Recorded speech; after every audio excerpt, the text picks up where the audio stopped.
This is part 2 of a 2-part documentary on the assassination of John F. Kennedy.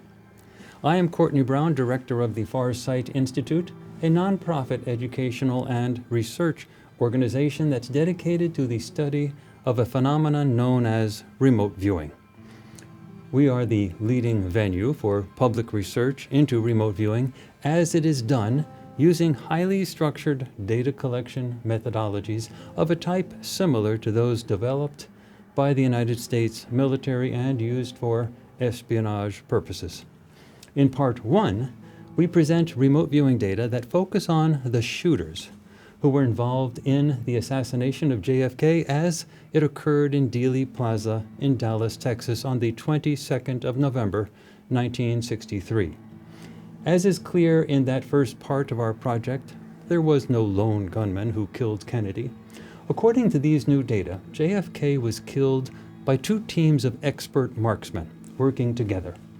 Also in part 1, the experimental conditions are described that were used to obtain these data, all collected under totally blind and clean scientific conditions. In part 2 of this documentary, which, as I said, is what you are watching right now, the focus shifts to those who organized and planned the assassination. I designed this study, and my assumption going into this research was that at least much of the official story of a lone gunman, possibly someone connected with a foreign power or organized crime, was probably correct. I was not well versed in the so-called conspiracy theories relating to the assassination. I do not do remote viewing research at a university. I do it at the Farsight Institute. Nonetheless, I am both a mathematician and a social scientist, and I have found that social scientists are often naive when it comes to taking officialdom at face value, and I am no less guilty of this than any other social scientist. We get data sets from official sources, trust that the data were collected properly, and then go about the task of analyzing the data. But I am also the leading scholar in the subject of remote viewing as it is done using these highly structured methodologies. Moreover, I know the quality of remote viewing that the remote viewers who worked on this JFK assassination project, Allgire and Daz Smith, are capable of obtaining. So while I may be a naive social scientist on one level, I am a very aware remote viewing scholar who knows when to trust the remote viewing data when they are collected by the best remote viewers working under a properly structured experimental design. Once this experiment was completed and I examined all of the data, no one was more challenged than myself by the very real idea that the official story of a lone gunman named Lee Harvey Oswald is probably not correct. After you see all of the data, you will have to make up your own mind also. My only advice is that you keep an open mind and that you take this opportunity to learn a bit more about remote viewing as it is done under optimal conditions by the best viewers on the planet. Again, the remote viewers for this project, Daz Smith and Allgire, have studied remote viewing for many years, and both have long and publicly verified track records in projects conducted at the Farsight Institute. This second part of the JFK assassination project aims squarely at those who organized the assassination by targeting the highest level meeting that occurred to plan the killing. Both viewers hit this target spot on, as you will see for yourself, but they also perceive different elements of this organization of planners. The data were all collected with the viewers totally blind to the target. They were alone when they did their remote viewing sessions, all recorded live on video.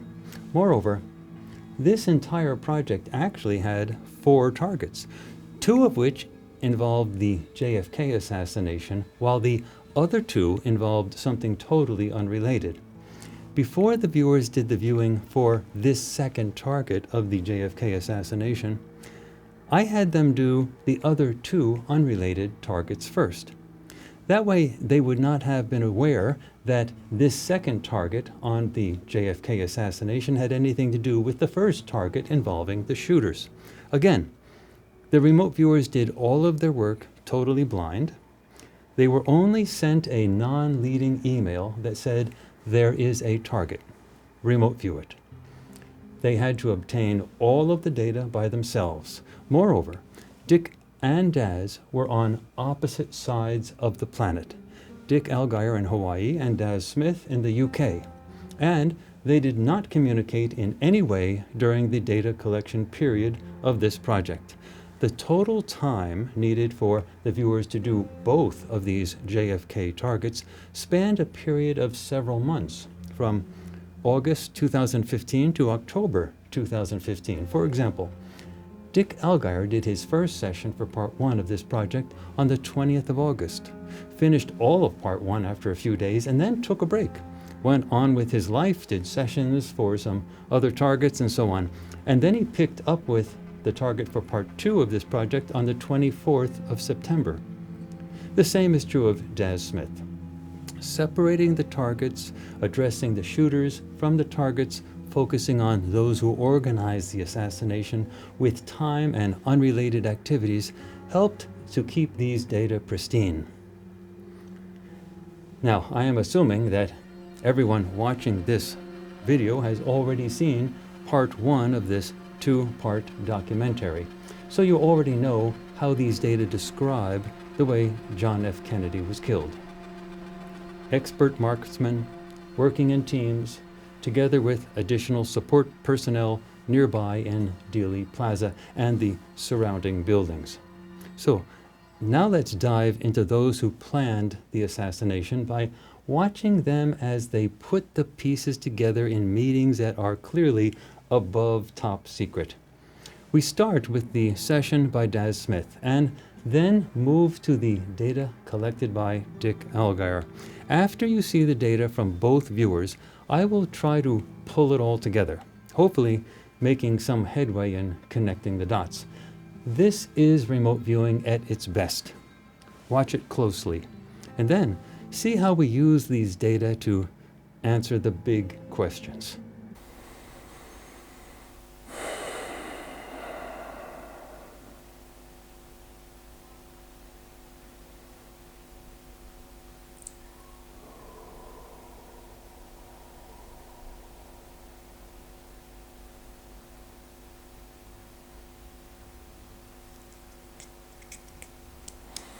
Hi there, my name is Daz Smith and I'm going to be doing target 14B for Courtney at the Farsight Institute.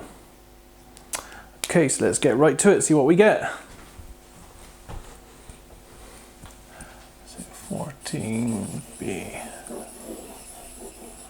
Okay, so I have a life, male, and there's lots of activity. Confusion. And an aggression, busy, organized. This is male, over 40s, there's a group of them, they're in a situation, meeting, stroke event, they have purpose. This is planned, secret. Okay, this secret meeting hidden. It's hidden.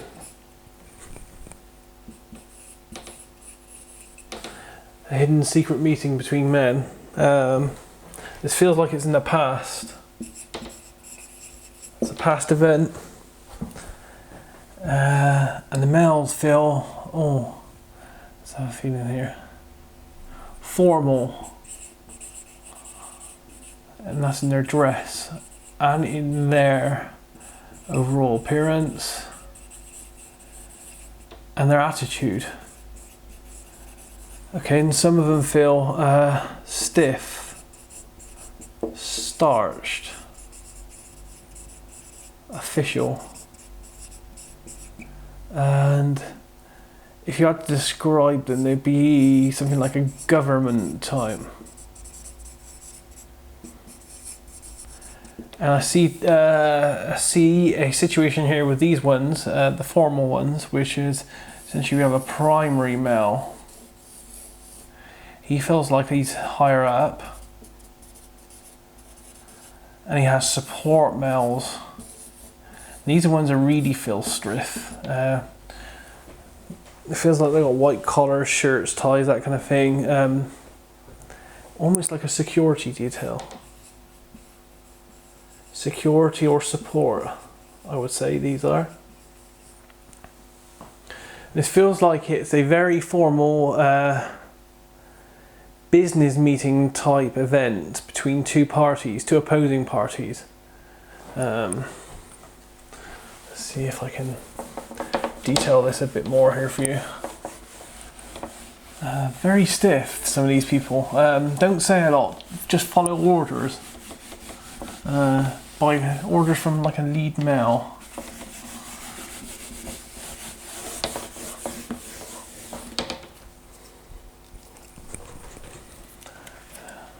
So there's a situation.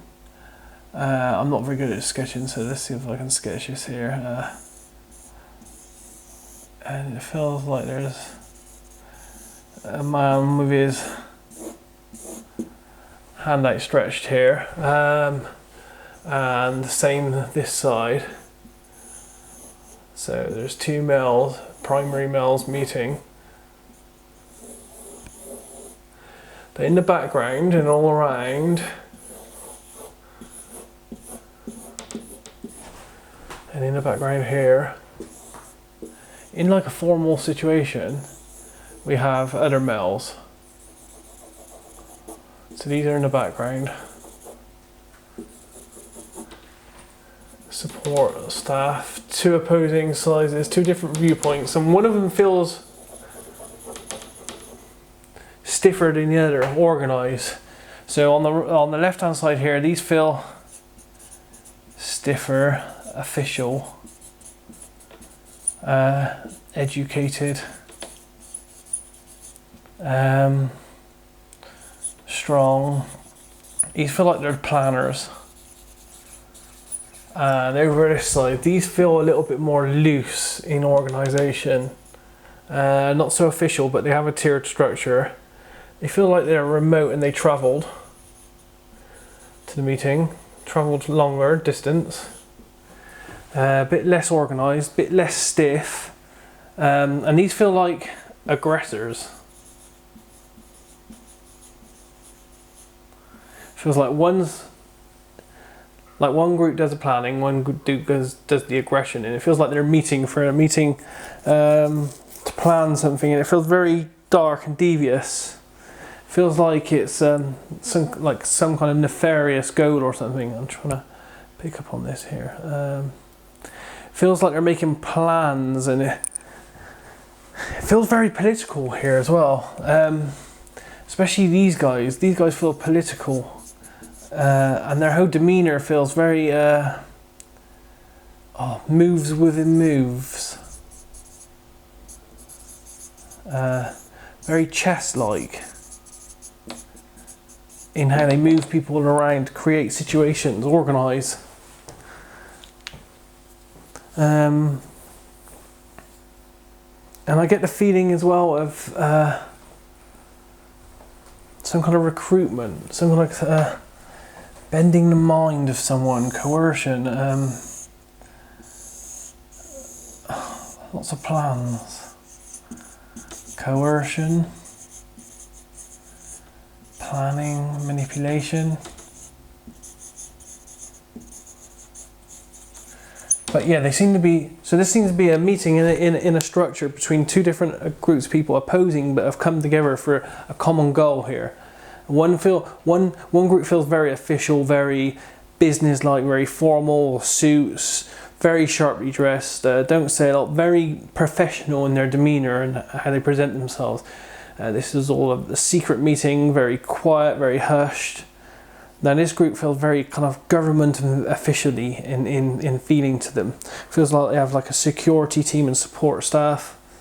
It's a very stiff, starched, political, it's very strong government feeling to these guys.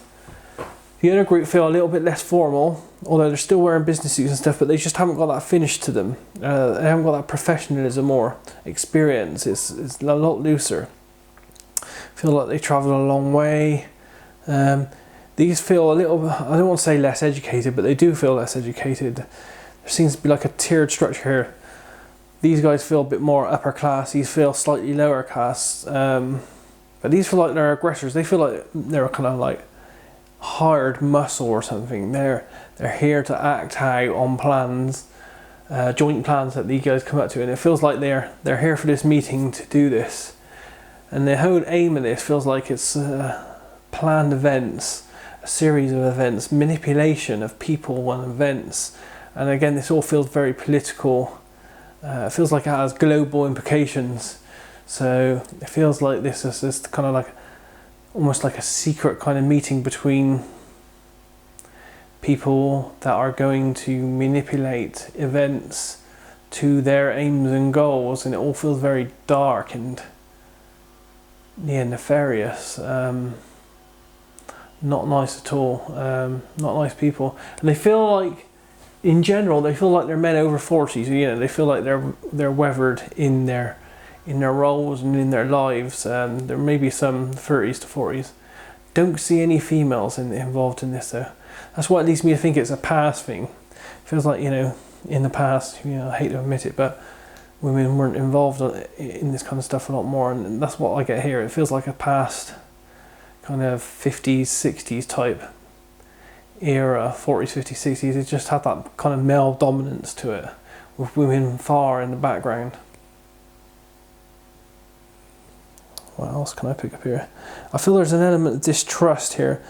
Distrust in the entire planning thing that they're going through. They're very wary of the plans. They're very apprehensive of what's going to be happening. But there's also a distrust between the two different groups as well. This first meeting, or this meeting that they're having, is this one of a series of meetings.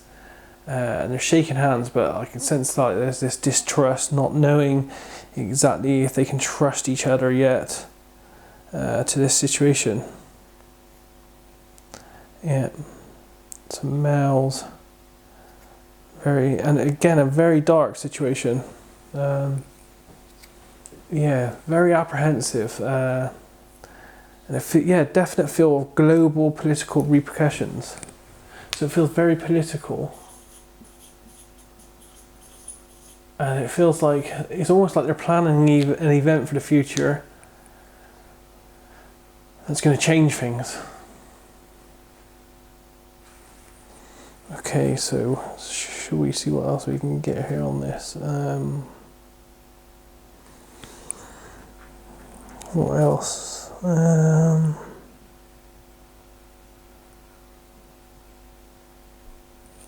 Definite feel of global plans and actions, repercussions. Feels like almost like chess pieces being moved, a game of chess being played. Strategic, that's a good word. Strategic moving of people and planning ahead, moving people, moving situations. And this coercion feels important as well. It feels like at least one person has been coerced, manipulated into joining or doing something or being involved. Feels like this is a male. It's a strange situation. Can't quite put my fingers on it. 14B. There's a male, and he's in a worrying situation. Manipulated, lied to, coerced, friendly, and they're kind of moving him in a direction that they want. And I have to be honest here, this whole target has an underhand feel of, I want to write underhand to go with this. Underhand feel of what I would call spycraft. It has that kind of manipulating someone to be a double agent type feel of it. And this is a male this is happening to, between the age of 28 and 40, small finish.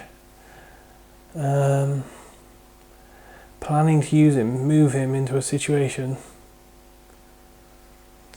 Again, this feels dark. Can't quite put my finger on it. This is all hidden. This is all planned in secret. A meeting was in secret.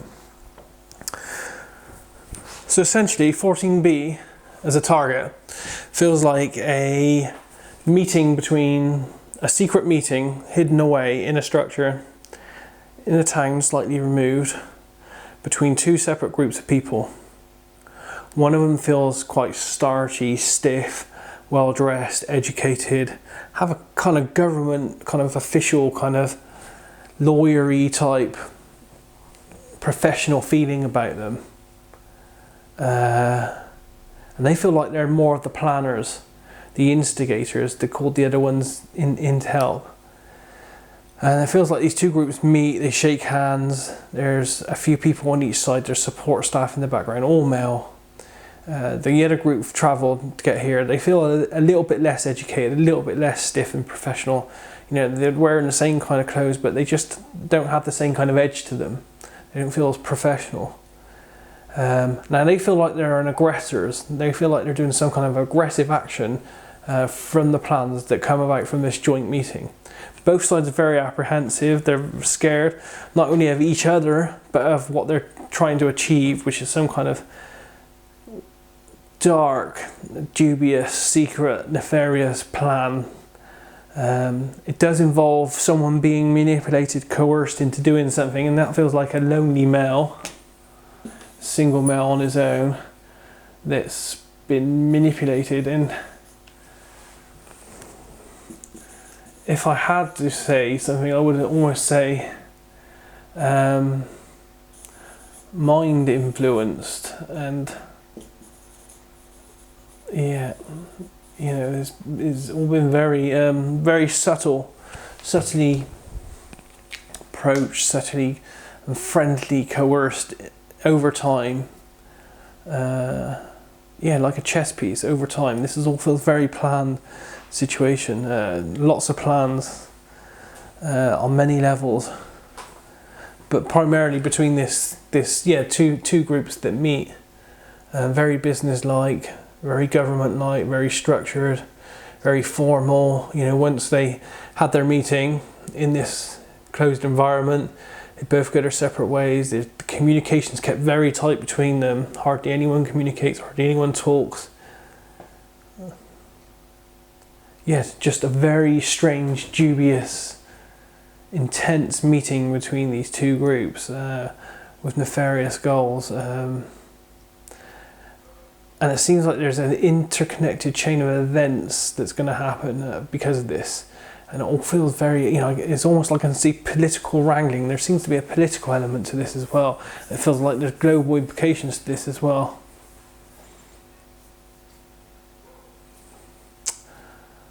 Definitely like a deal being struck, kind of arrangement being made between these guys, plans, dark goals.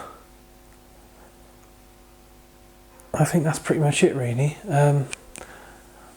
Other than the less professional Greek seems to have travelled farther. I keep getting a feeling that they travelled long distance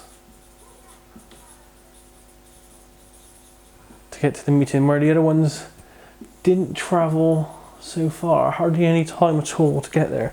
So it feels like the meeting was on their turf in some way.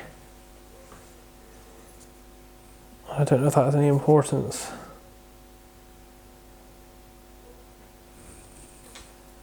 I think that's it on this target. So in summary, it feels like, yeah, a meeting between two groups of people with a dark aim, goal, political ramifications, global ramifications. Seems like they're planning some kind of hidden, secret And then one group is more on the planning stage, one group's more on the aggressive stage, but they're agreeing. Although I don't think they're friends, they're not enemies either. But they're apprehensively working together on this to achieve the same goal, and it feels very chess-like, very underhand, hidden moves, very secret, very organised, lots of plans, lots of secrets, very dark. It almost feels like some kind of black project of some kind or something. And there feels, I do feel like there are elements of intelligence and spycraft in there, especially in the way that it feels like one group manipulates a single person. I think it's a single male, who seems to be a key player in this planned event, and they manipulate him, coerce him over time with their friendliness, with telling him things, showing him things, almost like mind control, but not using any devices, using kind of like coercion, telling people over time, replication, that kind of thing. Coerce him into doing the actions for them. And that's it. That's all I'm getting on 14B. So I hope this is of use to you, and I'll speak to you soon. Take care. Now let's move on to the session conducted by Dick Allgire. Dick's focus is a bit different from that of Daz, and Dick has his own spin on how to interpret some of his data, something that we will show you after you see his session. Let me not say any more right now. Watch the session first, and then we will pull everything together. 8RME-JR U3. 8RME-JR U3.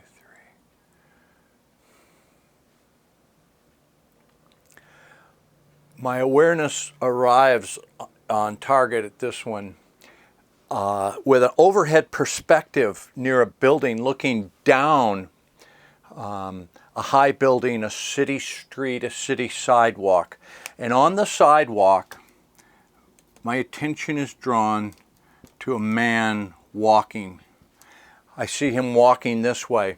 And on the building are like awnings or overhangs about 1 story up, like a cement fixture that would shade part of the sidewalk. And he disappears as he walks under that. I see him walk under that and then reappear right here. He's walking not really leisurely, like strolling, window shopping.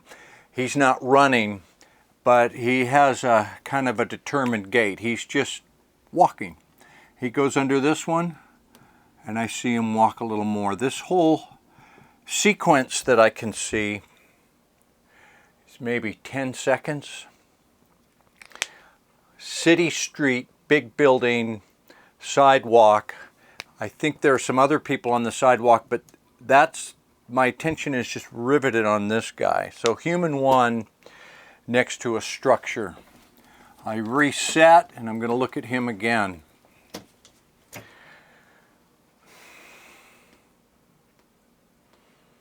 And this time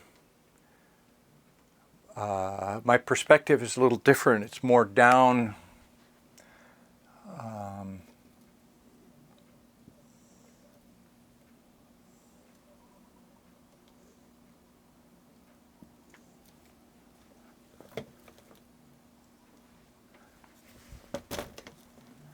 That wasn't right.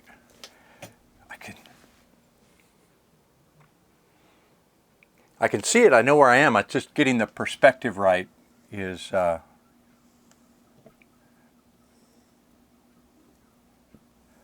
a building.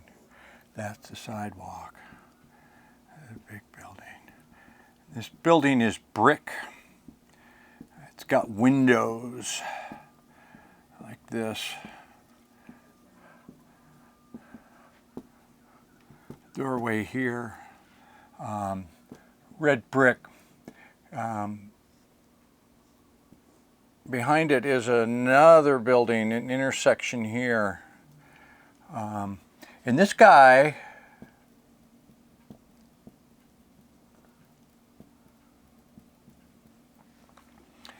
walking towards me by this building. There's other buildings behind it. It's red brick. He's on the sidewalk. There are other people, but I don't really, kind of aware of them, but I'm more focused on this guy. I hear footsteps, he's breathing. I hear like diesel, like a city bus, talking city noises. Smell exhaust, concrete, brick, city smells.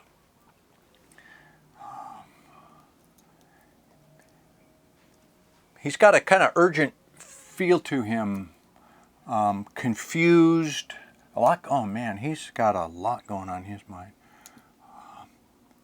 I get a lot of conflicting stuff with him. He's going somewhere, but he doesn't know where. He's going somewhere to be going somewhere to, like, he's not fleeing, but he needs to be on the move. He's thinking about, where can I go? What can I do? What should I do?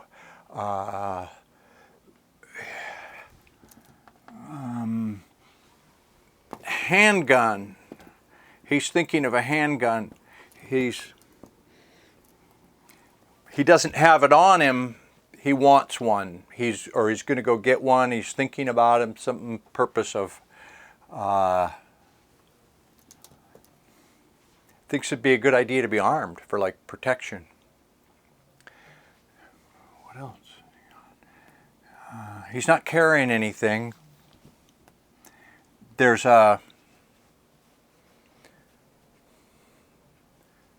in his pocket some keys. There's a scrap of paper.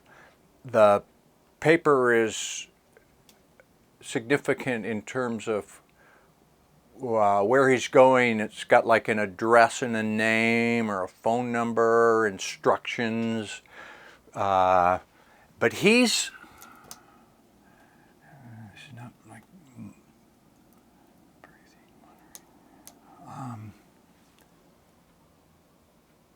he's confused. He's that there's something's happening that he doesn't know why or what his role is or what he should do. He wants to go meet with someone, and he's got a few errands to do before he can do that. Set up like a bowling. He's got a, this is a lonely feel. Set up like a bowling pin, knocked down, gets to wearing thin, like a bowling pin. You know how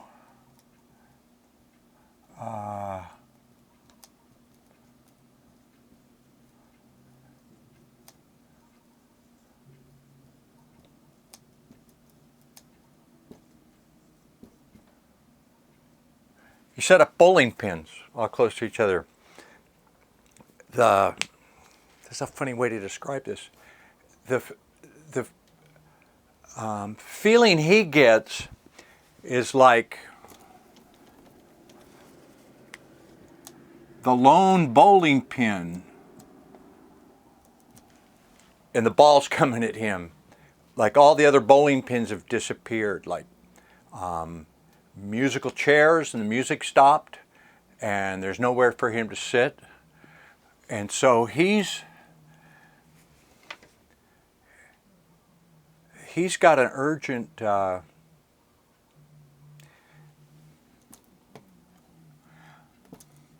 I get an undercover, like he's I'd say he might be a spy. He naval intelligence, but he's not in, where's this? This feels like an American city.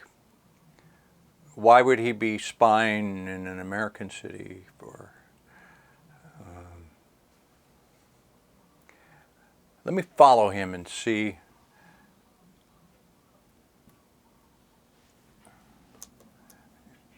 Walking down the street. Okay. Let me do some more on this.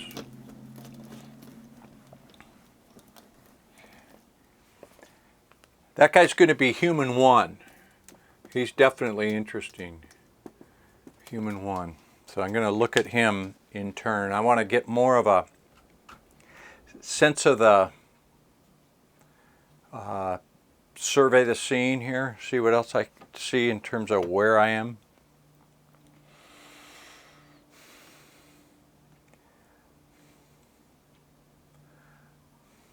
There's a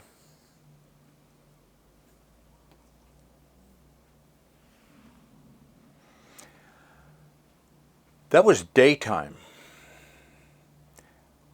And now I also see a nighttime shot. Man, I can't draw cars. Let me see if I can.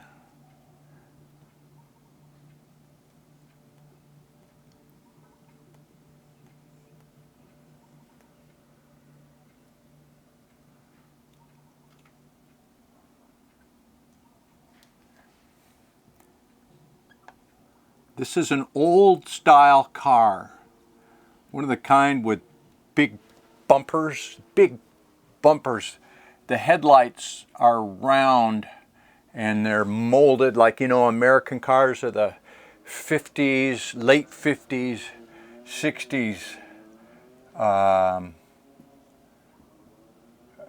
Like Buick, a 59 Buick or something like that, Cadillac, Ford. It's an American car. Big, got the grille and the bumpers, big headlights. God, I can't draw cars. It's driving by, I'll tell you where it's, let me draw this thing first. The big high, you know, not big fins, but some fins, that 50 style deal going.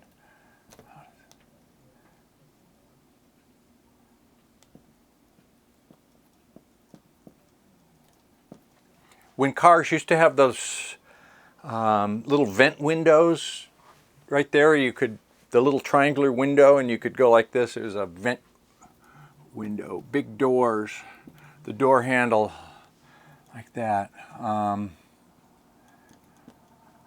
This thing is black. A black American like Buick. And I see it at night. It's on a big wide roadway. It's open here, like grassy. There's big buildings, but they're set back. The buildings aren't close to the road. They're far back.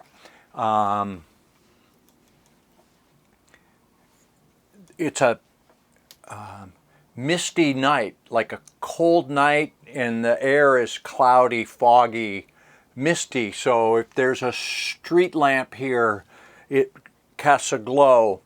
It's this car is alone on the road. It's like a opening of Alfred Hitchcock, like a film noir, black and white, old mystery, detective or spy movie where I'm in a dim road, not exactly residential, but there's some buildings over there. But okay, it's the road and the street light. It's dark, it's misty, and out of the mist comes these headlights, and this car goes by. It's a black American car from the 50s or 60s, an old car, and it's like someone going to been called out in the middle of the night to a meeting, like you got to come in, we got to do this in person. That's a really, that would be a good opening for a movie, like the mystery car is going by. Where are they going? Inside the car.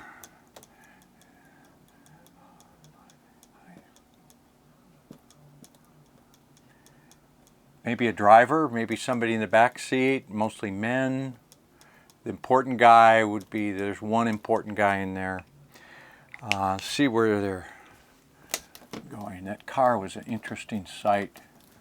So those are real striking visuals to me. The guy walking from overhead, the guy walking down another street, he's going somewhere with an urgent sense of purpose. He has a feel that he's hung out, alone. Something is, he's real confused, like what's going on.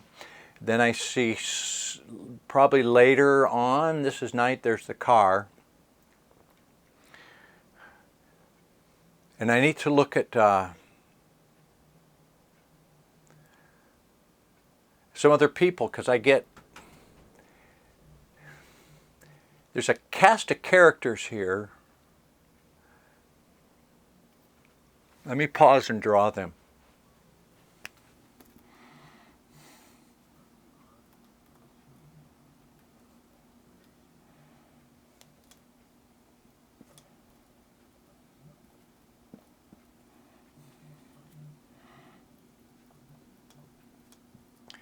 I'm drawing my cast of characters here. My artistic ability is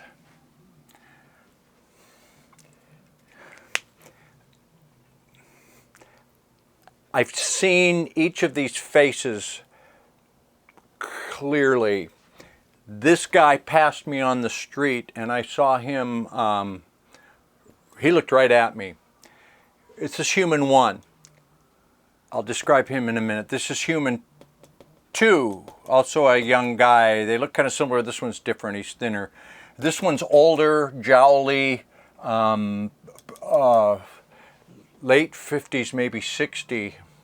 Pretty old guy, jowly, but let me do these in turn because they keep jumping out at me, but not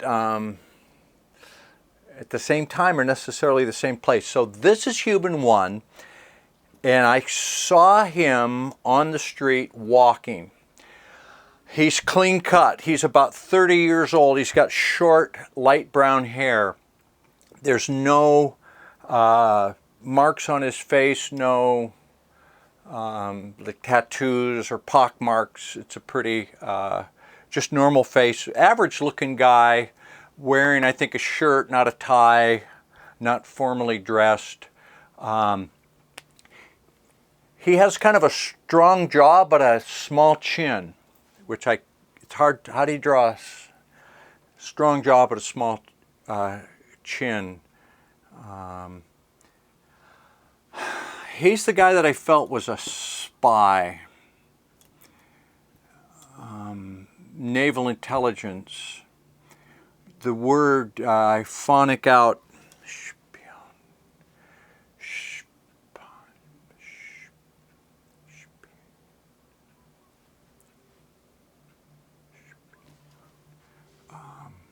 a word associated with him, I don't know the word,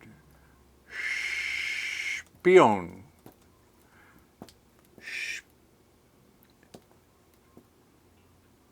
Spion.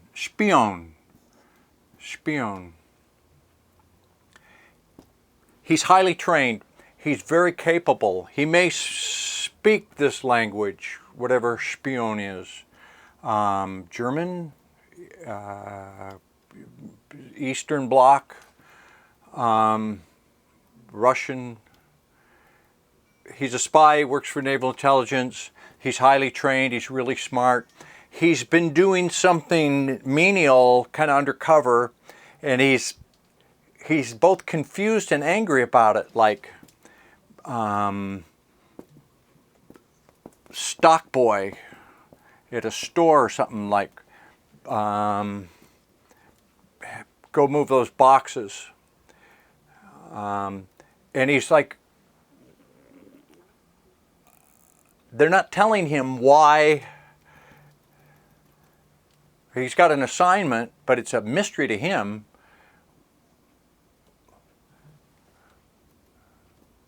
And then he's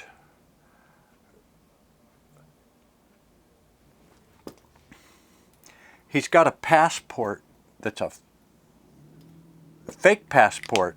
It's green.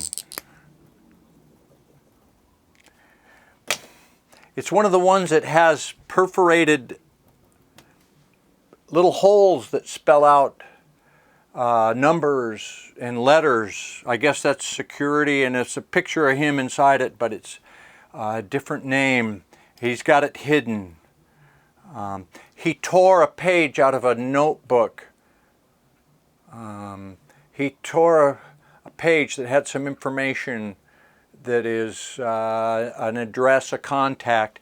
He desperately wants to meet someone, and I think who he wants to meet is this guy or somebody like that.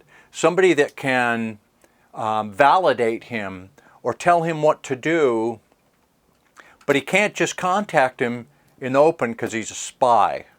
So he's afraid that he's afraid of what's going to happen to him, but he's also afraid of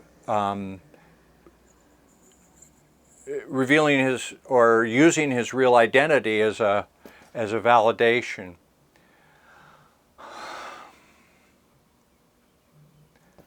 He wants to meet with him, but he doesn't. This guy, Human 2, is a really smooth face, also about in his 30s, a thin face, a thin nose,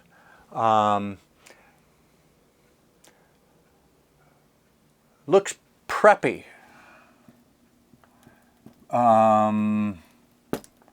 Skull and bones. He's a up-and-comer, got a lot of power, does things for this guy, guys like this, knows about him. I don't think he knows him.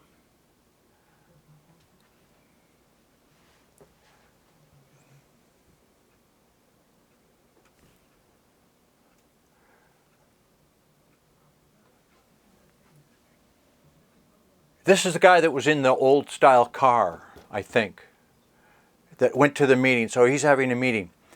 He's got a gruff voice. The phone rings. When the phone rings, he's on the phone a lot. It's one of those phones that is the old kind, black, with the receiver sits on the cradle. It has a dial. He may have one with push, not a push button, like line 1, line 2, sir. But you don't punch, you dial the numbers like that, and it rings like ring, the old style. And he talks on the phone a lot. And there's other people here that are involved with him that are kind of in the shadows, so they're all together.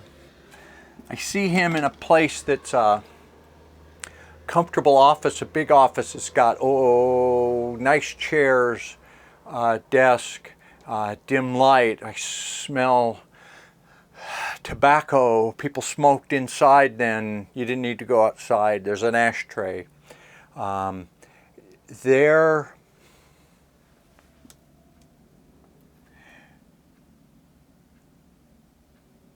This guy and other people. By the way, let me describe him. He's older. He's got bad jowls, like old man neck, a thick jowls, a small nose, heavy bags under his eyes. His hair is gray, but he colors it. It's short on the sides. It's a bad haircut. He combs it straight back and oily. Like Germans used to have that, too short on the side, like white sidewall, but gray hair that's dyed. It's bad hair. Yeah, like that. Jowls, shifty-eyed, mean bastard, conniving, has information on people and uses it, tells young guys like this missions to do. The sense of what's going on here is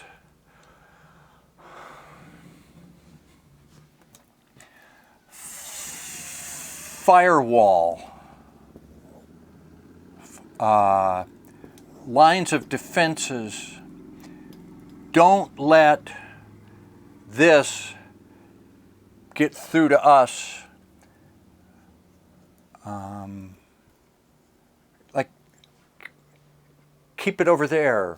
Control what's on this side.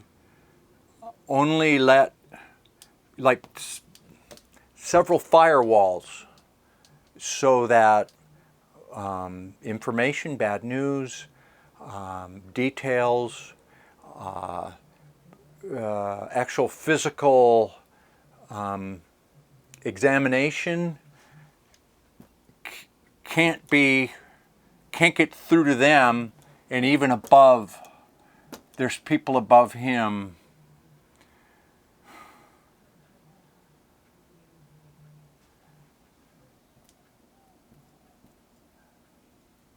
Man,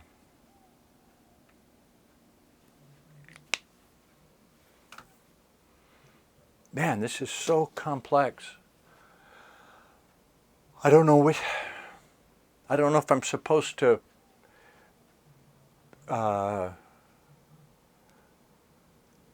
it's just more a sense of controlling things, controlling information, perception, investigation.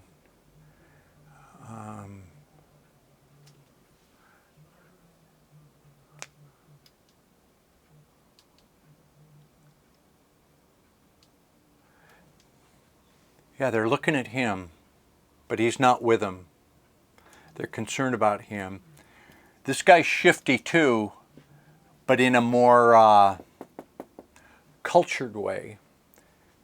This guy is very powerful, down and dirty, plays rough. That's a scary dude. He's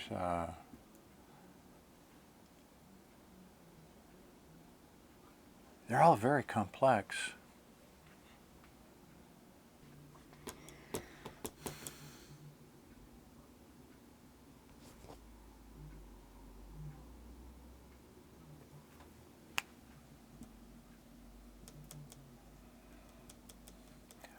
What they're concerned with is something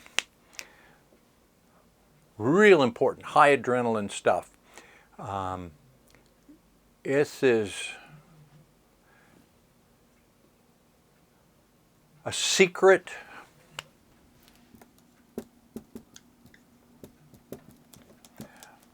he'll take to his grave that can never be told. They don't want this secret told.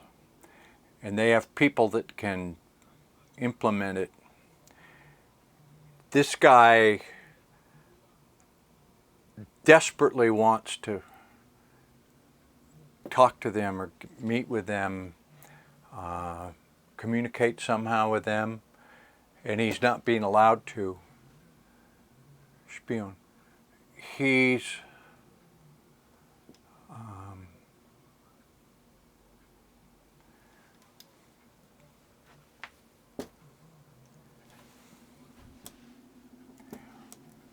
one of the things he's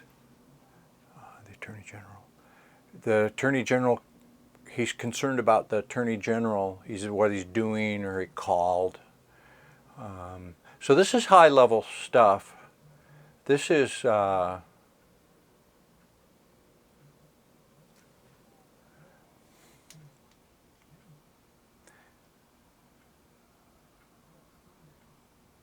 some historical thing here.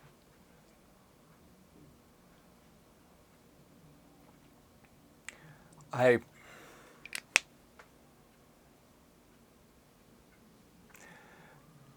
feel like I'm missing the denouement, the like, oh, he did it, or oh, this is what it is. I don't know if I'm so disjointed in this one, the guy walking down the street, the car, the meeting, the three different people that I saw, and I saw them real clearly. You know, it's kind of like if you went to a movie that was a foreign film and you couldn't quite see the subtitles, and you got plopped down in the middle of the film and you looked at it through your Coke cup for 10 seconds, and then you couldn't see it for a while, and then look again and you see another character, and then you got to try to tell the plot of the movie. I don't know. I just know that I saw these guys and they're concerned about putting up firewalls, not figuratively, not literally. I hope that's enough. Okay, now let's try to pull this all together. To begin, it is clear from both Daz's and Dick's sessions that there were very delicate meetings and arrangements between what appear to be high-level governmental people and lower-level operatives who were going to do the actual shooting. The meetings were tense. The governmental people were clearly nervous and somewhat distrustful working with the operatives. But it was a meeting of mutual necessity. How might this be? Well, it is well known that John F. Kennedy was accumulating a number of powerful enemies. He and his brother, Attorney General Robert Kennedy, had been conducting a campaign against much of organized crime. So those leaders in the criminal syndicates would be obvious potential collaborators in such a venture. Also, President Kennedy made numerous attempts to kill Fidel Castro, apparently, the leader of Cuba. But none of these data, which we collected, suggest a foreign element in the assassination that points to either Castro or Cuba. So that appears to be a dead end. However, some elements inside of the United States government were tremendously upset with John Kennedy when he canceled the Bay of Pigs invasion of Cuba, midstream, so to speak, leading to a disastrous event in Cuba with numerous deaths and considerable international embarrassment. This invasion was something that had been planned within the CIA for a very long time prior to Kennedy becoming president. So what actually do these remote viewing data say? In particular, let's focus on Dick Allgire's session where he describes what he calls his cast of characters. If the assassination was being organized from within the United States government, then it seems clear, at least to me, that the FBI might have been brought into the scheme at some point.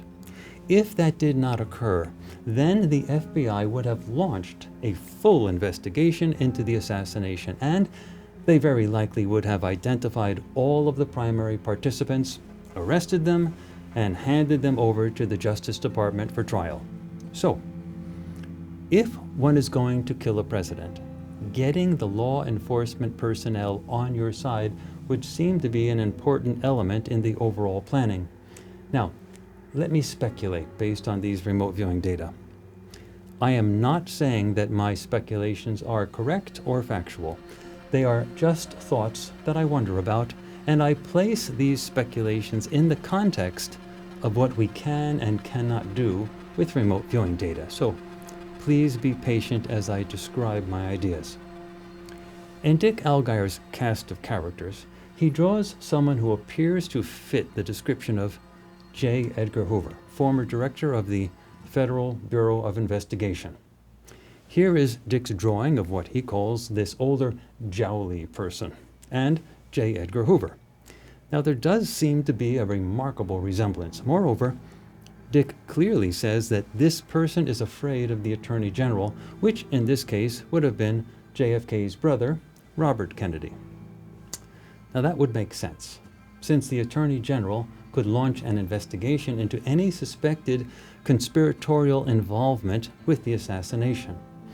Moreover, Dick describes this jowly person's car and even calls it a black Cadillac at one point. Well, it so turns out that J. Edgar Hoover's car was a black Cadillac that looks just about exactly like Dick's sketch of the car.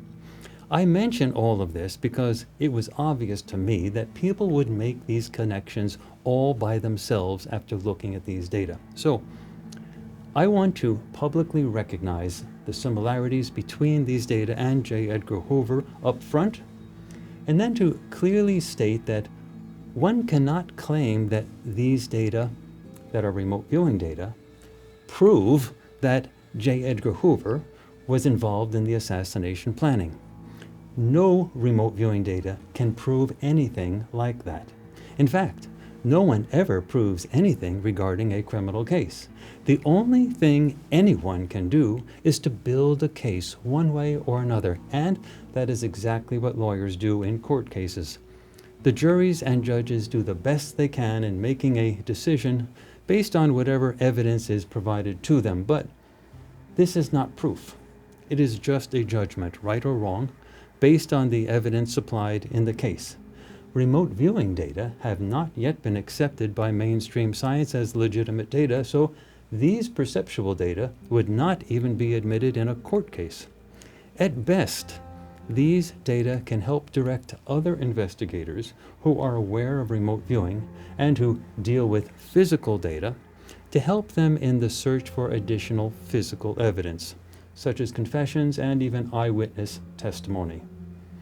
In terms of these remote viewing data, it is very possible that the person Dick Allgire is perceiving is a different person who simply looks similar to J. Edgar Hoover, rides a car similar to J. Edgar Hoover's car, and who is afraid of Attorney General Robert Kennedy.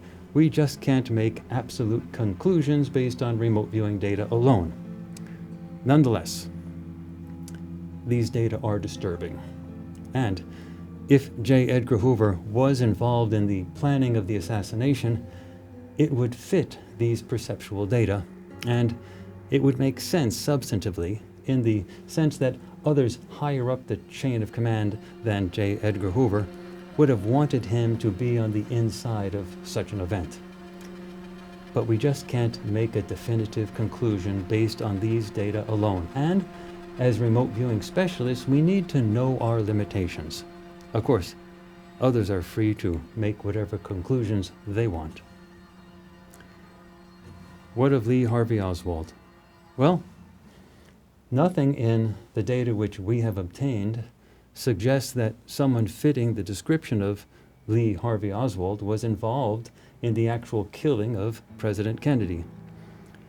Any high-level conspiracy to assassinate the President of the United States would have obviously needed a fall guy, a patsy, someone to blame. So if these remote viewing data are correct, then it would seem that Lee Harvey Oswald was carefully positioned to be that person. Whether the subsequent killing of Lee Harvey Oswald by Jack Ruby was part of the overall plan is not addressed by these remote viewing data at all, but we should probably consider this a possibility. As with all investigations using remote viewing, old questions remain and new questions emerge. At this point, it is useful if our remote viewers offer their own comments regarding their experiences when remote viewing for a project such as this.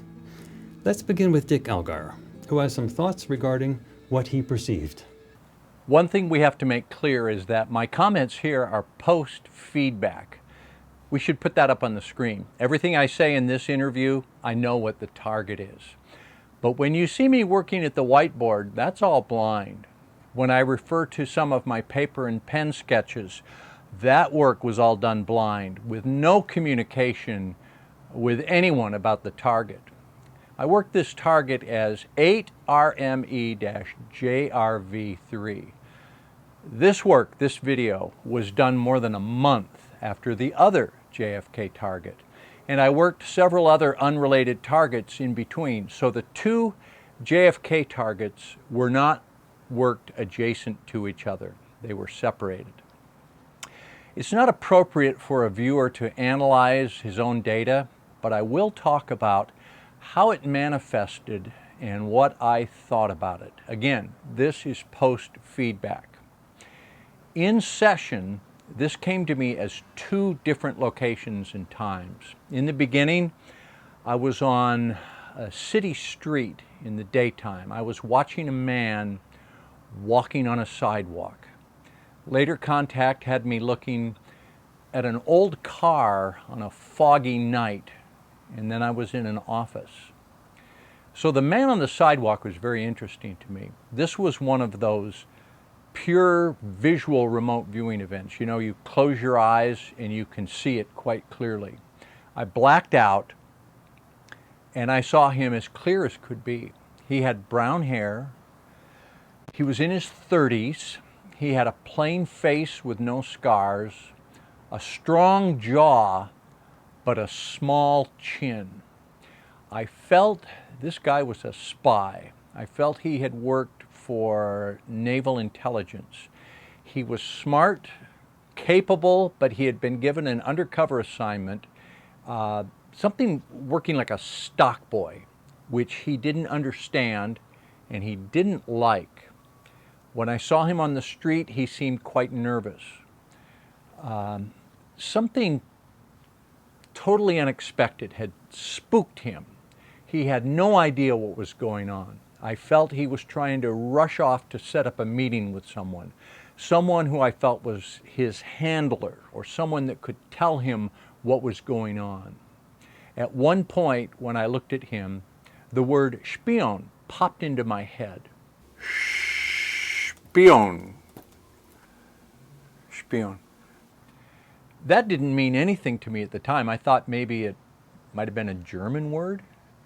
But later, again, this was after feedback, it was like 2 months later, I ran into a Russian woman on the beach here in Hawaii. And I said to her, "Are you Russian? Do you speak Russian?" And she said, "Of course." So I said to her, "Is this a Russian word?" Spion. And she said, "Of course, that's Russian for spy." Oh, really? That was interesting. Russian for spy. Was I watching Lee Harvey Oswald? He spoke Russian. He supposedly defected to the Soviet Union during the Cold War. In my session, I had perceived a man walking down the street with a fake passport, an old style passport. I felt he had a double or even a triple identity. And my feeling was that he felt very alone. He didn't know who to trust, but he was trying to meet with an authority figure who could figure out what was going on, who could like vouch for him. He needed to talk to someone, and a bunch of words came into my head like the general, the colonel, the chief, or the director. And now I wonder, after feedback, could this have been the patsy? As I worked this target, my awareness then shifted. In my method of remote viewing, I'm trained to look at each gestalt in turn and investigate each thing one at a time. So I went back to target, and on my viewing screen, in my mind as I looked, I saw this big old black American car of the late 1950s, early 60s, a big grille, the chrome bumpers and tail fins, and it seemed to be driving someone to an important meeting, a meeting that seemed to be after hours, hidden, secret, late at night. I didn't say this when I was at the whiteboard, but in the preliminary work, I very strongly felt that this was in Washington, D.C. So I saw this meeting with these guys planning something. My feeling was they were not so much concerned with all the little details, not the nuts and bolts. It seemed to me they were more trying to insulate themselves from the thing and from that guy that I had seen on the street. There were at least 4 or 5 people involved, and here's an original sketch of one of the younger ones. There were several others who were older, people who I felt were insiders, people in positions of authority with great power. And then this guy. I said in the session there were people above him, higher level decision makers, but this guy was a wheeler and a dealer, a guy that implemented things. He seemed to be a central character in the plotting that was going on. That is interesting. Similarly, Daz Smith has some thoughts regarding his own experiences remote viewing for this project. Listen carefully as he explains. At this stage, I know what the target is. Feedback's been revealed to me. Remote viewers really shouldn't analyze their own data, but I'm going to give you some of my impressions as I went through that target, just to give you some clarification really. Now first off, this target was really interesting to me because it ended up feeling like it was a meeting between two different sets of people. Both sets of people were suited up. They felt like they were wearing some kind of uniform to make them fit in. Now one group of these people felt very political. They were very governmental. It almost felt like they had like a secret service type group of people that were also protecting them. They had a security detail. Now they met with a second group of people, and this other group of people were also in similar attire, but the general demeanour about them felt a little bit less professional. It's almost like the suit and tie uniform get-up for them was a bit of a mask. Now these people felt like they were the doers in this arrangement, and this was what I ended up seeing at this target was a meeting between these two different groups. The political group were the brains behind the operation. They were the ones that organised it, and the other group, the ones that didn't kind of fit in their attire, they felt like the muscle behind this. They felt like the people that were doing this kind of project, and it felt like a very uneasy meeting here. Very uneasy, a lot of untrust at the beginning. I felt that at some point the two key people involved shook hands, and this meeting took place in an environment that was in a city. I felt that it was remote from at least one of these groups of people. It might have been remote from both of them. I also picked up some very other interesting details with this target. I kept smelling lots of smoke, and it's the time when I wrote the smoke. I wrote down Cuban because it smelled like Cuban cigars. Now knowing what the target is, post, and knowing some of the rumours out there that JFK and the Bay of Pigs and the Cuban situation, could that have been some kind of symbolic information there? I just don't know. I was getting a lot of impressions though of politicalness. It all felt very political, and it felt like there was a situation involved here that everyone was fearful for. There was a great sense of fear amongst everyone, especially in the political type group of people involved in this target. And I also wrote information here in the paper, and I'm not sure if I got it on the video, but in the paper here I had an impression and wrote down AOLs of kind of, it felt like a war type situation, that amount of fear. And let me just go through my data here. I had these uniformed people, and I said that it felt like they had some kind of security force protecting them. They felt very political. The whole kind of situation felt political, very business-like. The main group of people, the brains behind this, they were very, very political, very professional. I would say very operational or very influential type people. The other group they met with, not so much so. They were a little bit scarier, a bit more streetwise, I would say. I also had AOLs here when I was looking at this group of people, of things like being judgmental, and then I had an AOL of attorney. So were there some kind of legalities there? I don't know. And I felt that this was an arrangement where these two groups met. They planned what appears to now, knowing what the target is, appears like they planned the assassination attempt on JFK. I got all these information about it being a forced situation. There was an overall feeling of dread and apprehension, a lot of fear around these people, and that's where I get this feeling of there may have been a war situation or an impending war situation because of this, or that war was a focus of why this meeting, why this project was kick-started by these two groups of people. Overall, the people were interesting to me because, as I said, it was very political. I can't get that across quite enough, how secretive and apprehensive and cloak and dagger this entire situation was in this meeting.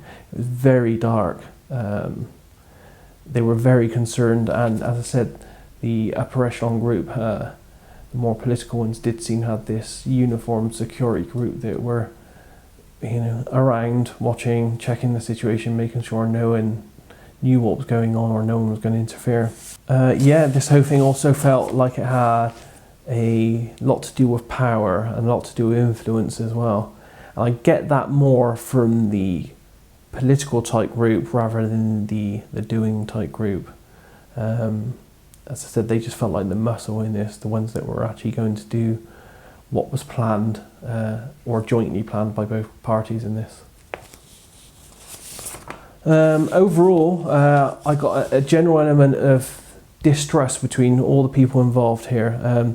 I think this was a first meeting, a kick-off meeting. They might have had some kind of communications beforehand, but I feel that this was a primary kick-off meeting. I felt, as they were shaking hands, general distrust in the air, lots of wariness. And I had the overall impression that they got over this. They did what they had to do, which obviously, as we know from the events and the filming of the day, most probably led to the arrangement of the assassination of JFK. And from my data and from what I've seen of Dick's data, and from knowing a bit about research over this over the years, it gives the impression to me that the lone gunman scenario given to us or fed to us by about Oswald is probably not true, and it appears to be from the data that there was a coup and some kind of conspiracy in the assassination of JFK. So there you have it. You have seen all of our remote viewing data regarding the John F. Kennedy assassination. From the perspective of these data, it does appear that the assassination was a coup d'etat, a perfectly executed inside job. In fact, it appears that the phrase conspiracy theorist was likely conjured up in the aftermath of this assassination as part of the plan to throw the mainstream media off the trail by ridiculing those who sought to connect the dots that might lead to a different interpretation than that offered by the government. An interpretation that had only one outcome: the mad actions of a lone gunman, who himself was no longer available for questioning. It was a tidy story, all wrapped up and delivered to the public, who sought desperately for some sort of resolution to help heal the psychic trauma of this tragic event. But there were always doubts, and many people simply did not believe the official story. Now it is finally possible to obtain new eyewitness accounts, to go back in time and watch everything all over again with fresh eyes, so to speak. Now we have the very real possibility of ending the secrecy that has shrouded the minds of the public for so many years. Indeed, we are looking at a future in which we may be able to change the evolutionary course of humanity by offering a path where we can govern ourselves in the absence of secrecy. Can you imagine what sort of future that would be?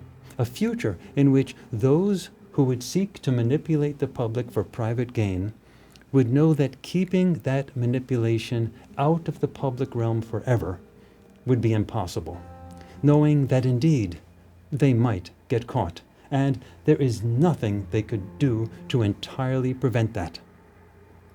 Governance in the absence of secrecy.